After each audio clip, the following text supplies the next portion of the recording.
क्या आप जानते हैं दुनिया की सबसे बड़ी हवाई दुर्घटना किसी आसमान में नहीं बल्कि जमीन पर खड़े दो जहाजों की टक्कर से हुई थी। सिर्फ एक गलतफहमी, थोड़ी सी जल्दबाजी और कुछ सेकंड के रेडियो सिग्नल पे कटने से 583 लोगों की जान एक झटके में चली गई। आज जानिए इतिहास के उस काले दिन की पूरी कहानी जिसने पूरे एविएशन वर्ल्ड के नियम को हमेशा हमेशा के लिए बदल के रख दिया। बात है 27 मार्च 1977 की। स्पेन के कैनरी आइलैंड के ग्रेट कैनरिया एयरपोर्ट पर दो संदिग्ध लोग घुस गए और फ्लावर शॉप के पास बम से भरा एक सूटकेस छोड़कर गायब हो जाते हैं। कुछ देर बाद एयरपोर्ट पर एक धमाका होता है। अच्छी बात यह थी कि धमाके में किसी की जान नहीं जाती, लेकिन एयरपोर्ट पर अफरा तफरी मच जाती है। तभी फोन पर चेतावनी मिलती है कि एयरपोर्ट में एक नहीं बल्कि और भी बम छिपे हो सकते हैं। डर के मारे अथॉरिटीज ने तुरंत एयरपोर्ट बंद कर दिया। अब दिक्कत यह थी कि उस वक्त 6 बड़ी इंटरनेशनल फ्लाइट्स हवा में थी और लैंड करने वाली थी। उन्होंने आसमान में गोल गोल चक्कर लगाने पड़े। जब जहाजों का फ्यूल खत्म होने लगा तो उनके पास सिर्फ एक छोटा सा लोकल एयरपोर्ट टेनरिफ पर डाइवर्ट कर दिया गया। टेनरिफ एयरपोर्ट कोई बड़ा इंटरनेशनल हब नहीं था, वहां सिर्फ एक ही रनवे था और कंट्रोल टावर में सिर्फ 2 लोग तैनात थे। ऊपर से वहां कोई भी ग्राउंड रडार भी नहीं था, यानी कंट्रोलर्स को स्क्रीन पर दिखता ही नहीं था कि कौन सा प्लेन कहां उड़ रहा है और कहां खड़ा है। अब सब कुछ रेडियो वॉकी टॉकी पर चल रहा था। अब इन 6 जहाजों में से सबसे बड़े प्लेन थे KLM। इसे चला रहे थे कैप्टन वैन जेंटम, जो कंपनी के सबसे बड़े चीफ इंस्ट्रक्टर और पोस्टर बॉय थे। पैन एम एक अमेरिकी प्लेन था जिसमें 380 पैसेंजर बैठे थे। यहाँ कैप्टन वैन जेंटम बहुत जल्दी में थे। नीदरलैंड के कानून के मुताबिक अगर पायलट अपनी ड्यूटी की तय सीमा पार कर लेता है तो उसका लाइसेंस रद्द हो सकता है या जेल भी हो सकती है। इसलिए वह किसी भी तरह से जल्दी उड़ान भरना चाहते थे।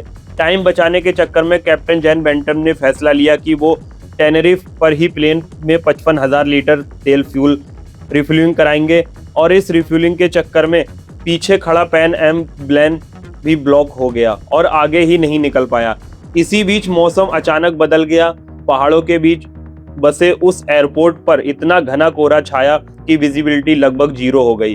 अब टावर से प्लेन नहीं दिख रहा था और दोनों प्लेन को एक दूसरे का कुछ पता नहीं चल रहा था। कंट्रोल टावर ने प्लेन बनाया। पहला KLM प्लेन रनवे के आखिरी छोर तक जाकर 180 डिग्री टर्न लेगा और टेक ऑफ की पोजीशन में खड़ा होगा। पैन एम प्लेन उसी रनवे पर उसके पीछे चलेगा और बीच के एग्जिट C3 से मुड़कर टैक्सीवे पर चलेगा ताकि रनवे खाली हो जाए। इसलिए कोहरा और स्पेनिश एक्सीडेंट की वजह से पैन एम के पायलट समझ ही नहीं पाए कि उन्हें तीसरे एग्जिट से मुड़ना है या चौथे से। वह C3 एग्जिट छोड़कर चौथे एग्जिट की तरफ आगे बढ़ने लगे। दूसरी तरफ KLM के कैप्टन वैन जेंटम जल्दबाजी में टेक ऑफ क्लियरेंस की ही प्लेन की स्पीड बढ़ाने लगे। उनके को पायलट ने उन्हें टोका तो उन्होंने कहा कि टावर से परमिशन लो। को पायलट ने रेडियो पर कहा, हम टेक ऑफ कर रहे हैं। टावर ने समझा कि वह कह रहे हैं हम तैयार हैं। टावर ने बताया कि रुको, मैं बोलूंगा तब उड़ना। इसी पल पैन एम ने भी रेडियो पर चिल्लाकर बोला, हम अभी भी रनवे पर ही हैं। लेकिन किस्मत का खेल देखिए, दोनों मैसेज एक ही सेकंड में ट्रांसमिट हुए। जैसे वॉकी टॉकी में 2 लोग एक साथ बोल दें तो सिर्फ बीप की या सीटी की आवाज आती है, वैसे ही 3.75 सेकंड के लिए रेडियो सिग्नल ब्लॉक हो गया। KLM के कॉकपिट तक सिर्फ सीटी की आवाज सुनाई दी। असली चेतावनी कट गई। KLM प्लेन 100 मील प्रति घंटे की रफ्तार से कोहरे में दौड़ रहा था। अचानक सामने कोहरे में पैन एम की फ्लाइट लाइट दिखती है। पैन एम के पायलट ने जोर से प्लेन को घास की तरफ मोड़ने की कोशिश की। KLM के कैप्टन वैन जेंटम ने भी प्लेन को हवा में उठाने के लिए पूरा जोर लगा दिया, लेकिन 55,000 लीटर एक्स्ट्रा तेल की वजह से KLM प्लेन बहुत भारी था। उसकी पूंछ जमीन पर घिसटती रही और वह पूरा नहीं उठ पाया। और फिर 5:06 पर दोनों विशालकाय बोइंग प्लेन से आपस में टकरा गए। KLM का इंजन पैन एम के ऊपरी हिस्से को चीरता हुआ निकल गया। तेल ज्यादा होने की वजह से पल भर में आग का बहुत बड़ा गोला बन गया। KLM में सवार सभी 234 लोग मारे गए और पैन एम के 335 लोग खत्म हो गए। कुल 583 लोगों की जान चली गई। हैरानी की बात यह है कि इस भयानक हादसे के ठीक 4 मिनट बाद कोहरा पूरी तरह छट गया।